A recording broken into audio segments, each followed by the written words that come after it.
petróleo abaixo de $30, né, é um petróleo que cria muita dificuldade para as empresas terem uma remuneração adequada, né, manterem o seu equilíbrio econômico financeiro. Então, o que está acontecendo no mercado é que as empresas estão reduzindo o custo, né, estão cortando investimentos. A Petrobras também anunciou já uma redução no plano de negócios dela, né, para 2020. Anteriormente, antes dessa crise, antes dessa queda do preço do barril, ela pretendia investir 12 bilhões de reais, perdão, de dólares em 2020 no Brasil, principalmente no segmento de exploração e produção. Agora ela está falando em investir 8 bilhões de dólares, um corte mais ou menos de 30%. Né? Além da atitude que você falou do corte também de 200 mil barris dia. Ela também está reduzindo jornada de trabalho, está revendo questão de salários, enfim, ela está adaptando a empresa para esse período que estamos vivendo de um petróleo baixo. Né? A boa notícia hoje no mercado do petróleo é que o presidente americano conseguiu conversar com os sauditas e com os russos e parece que está havendo uma tentativa de um corte significativo na produção para que o petróleo volte a um preço mais adequado. Só essa conversa do presidente Trump já fez o barril do Brent hoje chegar a $30, né? Ontem, por exemplo, ele estava a $22, né? Mas a situação é muito complicada, porque a gente está passando por uma fase inédita na indústria de petróleo, onde você tem uma super oferta de óleo, né? Os preços caindo, mas o consumo também caindo, né?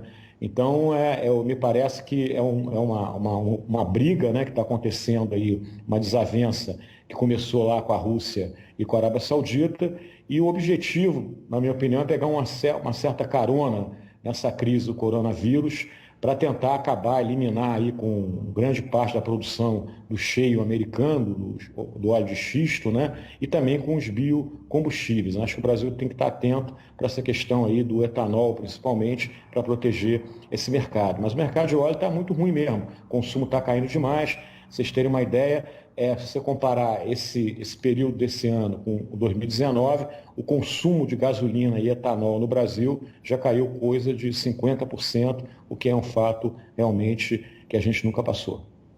Bom, sobre esse tweet do presidente Donald Trump, ele disse que conversou com o príncipe herdeiro da Arábia Saudita, Mohammed bin Salman, e que a Arábia Saudita se propôs a entrar em um acordo com a Rússia também. Segundo a imprensa estatal da Arábia Saudita, a Arábia Saudita vai convocar uma reunião emergencial da OPEP para discutir esse assunto.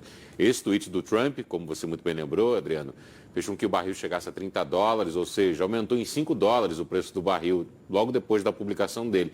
E nesse momento, olhando aqui a Bolsa de Valores do Brasil, a ação que mais sobe é justamente da Petrobras, que subiu 10,77% na última hora e é a mais negociada também. Diante disso, o que dá para esperar para o fim da semana no mercado de ações aqui da Petrobras, por exemplo, e da próxima semana? É possível esperar um acordo em pouco tempo entre Rússia e Arábia Saudita, ou você acha que ainda é uma questão que vai demorar a ser resolvida? Olha só, eu acho que a gente vai ter ainda dias ou semanas com muita volatilidade do preço do barril do petróleo. Até porque, mesmo que se chegue a um acordo entre a Arábia Saudita, a Rússia e o próprio Estados Unidos, os produtores lá de óleo de xisto, a crise está profunda, né? E essa crise do coronavírus tem uma característica de isolar as pessoas, e com isso o setor de transporte não está consumindo óleo nenhum, né? Então está se imaginando que esse ano vai ter uma queda muito grande no consumo de óleo.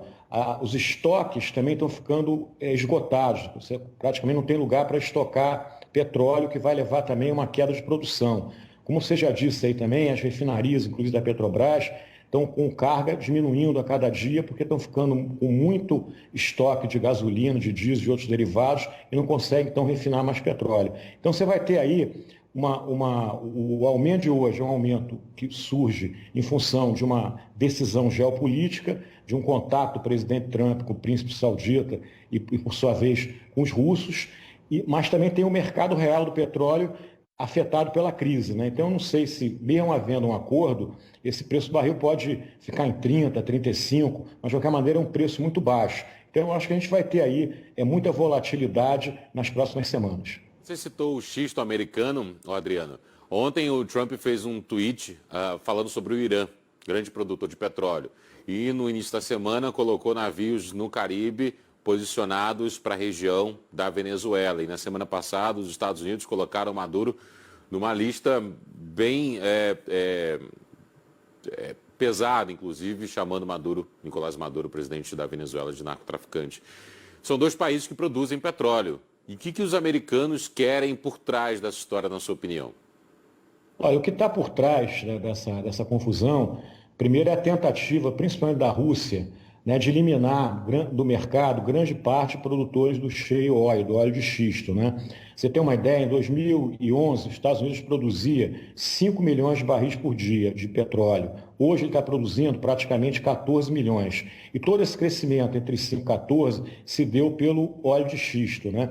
Então o óleo de xisto tem atrapalhado muito, né, os países grandes produtores de petróleo da OPEP, né, e dessa chamada OPEP+, que parece que terminou ontem, que tinha a presença da Rússia. Né? Então, os Estados Unidos, quer dizer, ele quer o quê? Ele quer que o preço do barril não caia tanto, né, para não inviabilizar toda essa indústria de shale do Texas. Né? É bom lembrar também que esse ano, agora em novembro, você vai ter eleições americanas, né? E o presidente Trump também tem que defender essa turma aí que produz óleo de xisto. Né? Essa semana mesmo a gente viu também que as empresas de óleo de xisto tiveram uma reunião com o presidente Trump na Casa Grande, na Casa Branca, para pedir auxílio, né? A situação que eles se encontram. Né? Ontem mesmo houve aí uma falência de uma primeira grande empresa de óleo de xisto do Texas.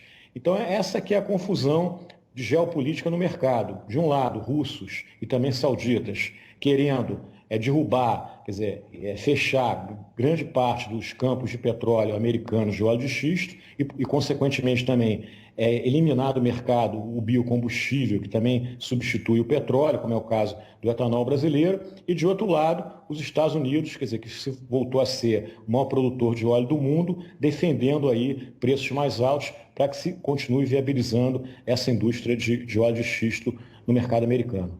Adriano, voltando ao nosso mercado, diante da redução da Petrobras, é possível que tenhamos desabastecimento ou, por enquanto, não está descartado? Não, isso aí está totalmente descartado. Né? A Petrobras, inclusive, hoje, ela tem, como a gente falou, um estoque grande de derivados nas suas refinarias. Além do mais, também hoje, o mercado brasileiro é livre para importação. Né? E hoje está sobrando produto no mundo. Né? O problema hoje não é falta de produto, não é falta de petróleo, não é falta de gasolina. É exatamente o contrário. Você tem um excesso de produto, porque o consumo, apesar do preço estar caindo, também está caindo vertiginosamente. Então, não existe o menor risco de desabastecimento. Tem algum limite para o valor do Brent, por exemplo? Ou não? Você acha que esse valor não pode cair mais do que já está caindo?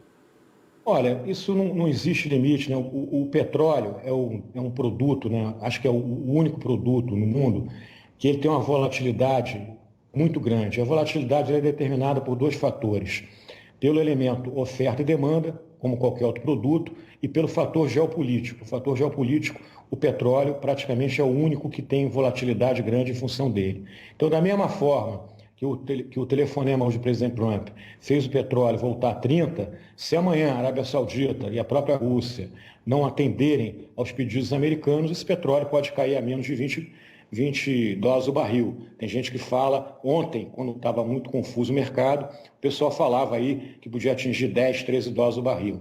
Então, é um mercado que, volto a dizer, na minha opinião, nos próximos semanas, talvez até meses, você vai ter ainda uma grande volatilidade. Essa volatilidade tende a diminuir, primeiro, com um acordo entre Arábia Saudita, Rússia e Estados Unidos, e vai realmente estabilizar e o preço voltar a crescer quando a economia mundial retomar o crescimento. Adriano, como sócio fundador e diretor do Centro Brasileiro de Infraestrutura, eu queria lhe ouvir sobre as medidas de restrição para serviços não essenciais.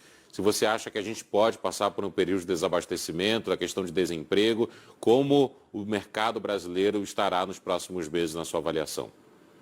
Olha, é uma pergunta bastante difícil, né? Eu acho que a crise econômica no Brasil está se acentuando, não é só no Brasil, né? É crise econômica, desemprego. Olha, a maior economia do mundo, Estados Unidos, está se falando de desemprego de 15%, que é um recorde. Está se falando de queda do PIB no segundo trimestre de 15%, 20%, tem gente até falando de 34%. Bancos mais catastróficos, dando esse número. Então, acho que no Brasil a gente vai ter muita dificuldade, né? Agora, por enquanto, a questão de logística está bem resolvida no Brasil, não está havendo falta de produtos nos mercados, os bens essenciais estão sendo bem resolvidos, mas eu acho que agora o que a gente espera e o que a gente torce é que aquele dinheiro que o governo vai colocar à disposição dos mais vulneráveis, né? Estou falando de ambulantes, cabeleireiros, motoristas, garçons, chegue o mais rápido possível a essas pessoas. Eu acho que está demorando muito esse dinheiro a chegar, né? Acho que o dinheiro que o governo anunciou, os 750 milhões, é pouco, mas o importante é que esses 750 milhões cheguem o mais rápido possível e também ajuda a pequena e média empresa, né? Então, isso que a gente precisa de acelerar e está demorando demais, né? Porque quanto mais você fica de quarentena, mais essas pessoas vulneráveis estão sofrendo, os pequenos comerciantes também para pagar, por exemplo, folha salarial, né? Então, acho que o que eu vejo é que, por enquanto, as coisas ainda estão minimamente organizadas, mas pode, a qualquer momento, você ter um momento de caos na economia brasileira que tem que ser evitado através desses recursos chegarem o mais rápido possível para quem precisa deles com mais urgência.